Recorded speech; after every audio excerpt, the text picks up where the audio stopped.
அந்த இறையோட துணை நமக்கு வேணும்னா முழுமுதல் கடவுள் விநாயகனை துதித்துவிட்டு நாம் எல்லா வேலையையும் துவங்க வேண்டும். நாமளே விநாயகரை துதித்து விட்டு தான் வேலை செய்வோம் அப்படின்னா, அபிராமி பட்டர், அபிராமி அந்தாதி 100 பாடல்களை எழுத போறார்.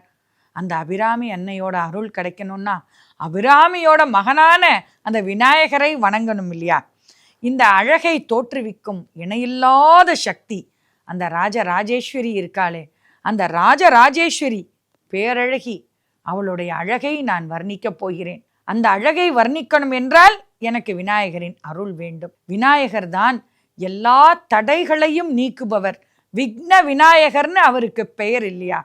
அப்போ திரிபுரம் எரிக்க சிவபெருமான் கிளம்பும் போது விநாயகரை வணங்காம போயிட்டார். அதனால என்னாச்சு? சிவபெருமான் போயின்னு இருந்த தேரோட அச்சே முறிஞ்சு போச்சு. உடனே என்ன பண்றார்? விநாயகரை குதித்து தியானிக்கிறார். யாரு? சிவபெருமான்.